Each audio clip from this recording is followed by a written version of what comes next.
रोनोक island के बारे में सुनते ही एक ही चीज दिमाग में आती है, एक अनसॉल्व्ड मिस्ट्री, एक राज जो कि 400 साल से भी ज्यादा वक्त गुजर जाने के बाद लोगों को हैरान कर रहा है। साल 1587 के अंदर लगभग 115 इंग्लिश सेटलर्स ने रोनोक आइलैंड पर बसने की कोशिश की, लेकिन 3 साल के अंदर ही वो सब लोग गायब हो गए, बिना किसी को बताए या बिना कोई सुराग या सबूत छोड़े। ये कैसे मुमकिन है कि आखिर वो लोग कहाँ गायब हो गए? आज के एपिसोड में हम इस अनसॉल्व्ड मिस्ट्री के बारे में जानेंगे और इस मिस्ट्री को सुलझाने की कोशिश करेंगे। तो तैयार हो जाएं कि हम सफर शुरू करने जा रहे हैं एक ऐसे राज का, एक ऐसी मुश्किल को समझने के लिए जो कि नामुमकिन सी लगती है।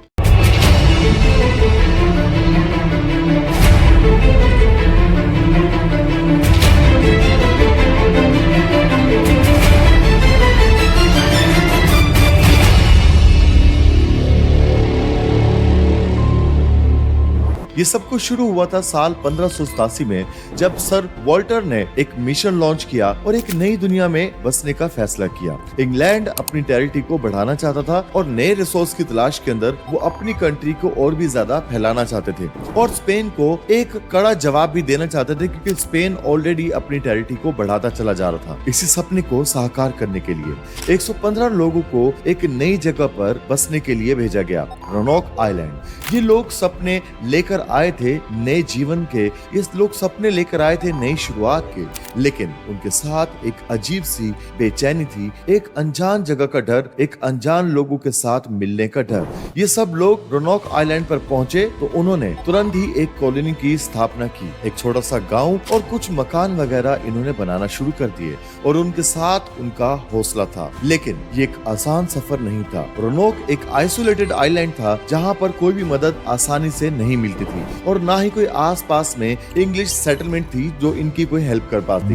ये एक जंगली इलाका था और वहाँ के नेटिव अमेरिकन के साथ इनका रिश्ता कुछ ज्यादा सरल नहीं था। जब ये सेटलर्स रोनोक के अंदर अपने जीवन की शुरुआत कर रहे थे तब तक सब कुछ ठीक ठाक था, लेकिन कुछ ही महीने के बाद इनका सामान और राशन खत्म होने लगा। तो कॉलोनी के गवर्नर ने, जो कि जॉन वाइट थे, उन्होंने फैसला किया कि वो वापस इंग्लैंड जाएंगे और वहाँ से हेल्प लेकर वापसी आएंगे। लेकिन तकदीर को मानो कुछ और ही मंजूर था। इंग्लैंड पहुंचने के बाद उनको पता चला कि स्पेन और इंग्लैंड के बीच एक जंग छिड़ चुकी है, जिसकी वजह से उनका वापस लौटना असंभव हो गया था। 3 साल के बाद साल 1590 के अंदर जब जॉन वाइट वापस रोनोक पहुंचे तो वो ये सब देखकर बहुत ही ज्यादा दंग रह गए कि कॉलोनी का हर एक मकान खाली था और वहाँ से लोग गायब थे और ना ही कोई सबूत था, ना ही कोई निशान था। उन्होंने अपने पीछे कुछ भी ऐसा नहीं छोड़ा जिससे उनको ट्रैक किया जा सके। बस एक शब्द मिला जो कि एक पेड़ पे लिखा हुआ था, जिसके ऊपर लिखा था क्रोटॉन। आखिर ये क्रोटॉन था क्या? क्या ये किसी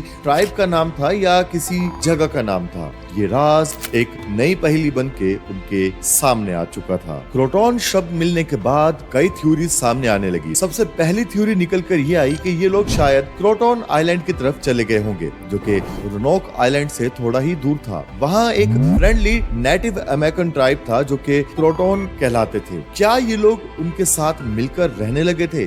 लेकिन जब वहाँ पर जाकर इसके बारे में मालूम किया गया तो मालूम पड़ा कि वहाँ पर कोई भी इंग्लिश सेटलर के निशान नहीं है। दूसरी थ्योरी ये कहती थी कि शायद ये लोग नेटिव अमेरिकन के साथ किसी लड़ाई में मारे गए हों, लेकिन कई बार ये सुना गया था कि नेटिव अमेरिकन के साथ इनका कुछ मतभेद रहता था और इनके कुछ नफरत थी एक दूसरे के साथ और इनकी आपस में कुछ बनती नहीं थी। लेकिन अगर ऐसा हुआ होता तो वहाँ पर किसी युद्ध या हिंसा के निशान मिलने चाहिए थे, जबकि वहाँ पर कुछ भी ऐसा नहीं था। सारे घर बिल्कुल एकदम सही हालत में थे और सारे घर ऐसे थे जैसे मानो यहाँ पर कभी कुछ हुआ ही ना हो। और तीसरी थ्योरी ये थी कि कोई शायद नेचुरल आफत ने इनको आ लिया हो, यानी कि कोई तूफान या कोई सूखा या कोई बीमारी या किसी किस्म का कोई पेंडेमिक। शायद ये लोग किसी बड़ी तबाही का शिकार हो गए हों, लेकिन यहाँ भी कोई निशान या कोई सबूत नहीं मिला। तो फिर आखिर ये सारी थ्योरीज हवा में लटकती रह जाती हैं। बिना किसी पक्के सबूत के तो कुछ कहा ही नहीं जा सकता था कि आखिर वहाँ पर हुआ क्या।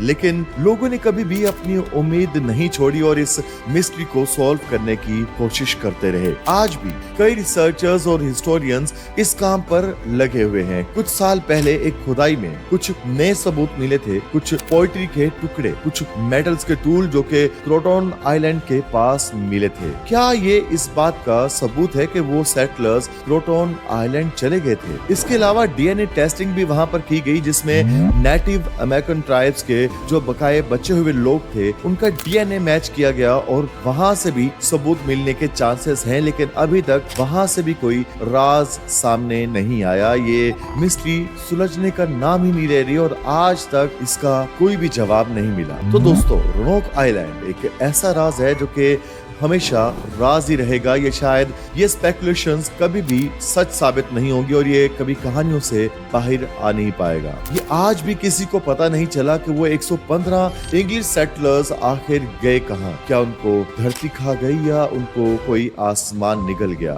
ये एक अनसोल्व्ड मिस्ट्री है जो आज भी लोगों को अपनी तरफ खींचती है। शायद हमेशा के लिए ये अनसोल्व्ड मिस्ट्री ही रहेगी, एक ऐसी दास्तान जो हमेशा लोगों को सोचने पर मजबूर करती रहेगी। आपका क्या मानना है? आपको क्या लगता है कि वहां पर क्या हुआ होगा? आखिर ये सेटलर्स वहां से गायब कैसे हो गए? क्या ये लोग कभी वापस आएंगे या उनकी बाद की कुछ नस्लें यहाँ पर हमारे सामने आ सकेंगी और हमें पता चलेगा कि आखिर वहां पर हुआ क्या था? हमें अपने थॉट्स जरूर कमेंट सेक्शन में बताइए और अगर आपको भी ये वीडियो पसंद आई है तो इस वीडियो को लाइक करें और चैनल को सब्सक्राइब जरूर करें। फिर मिलते हैं एक नए राज के साथ। तब तक अगर आपको भी इस तरह की वीडियोस देखना पसंद है तो आपके सामने जो वीडियो शो हो रही है उसको क्लिक कीजिए और मैं मिलता हूँ एक नई वीडियो के साथ।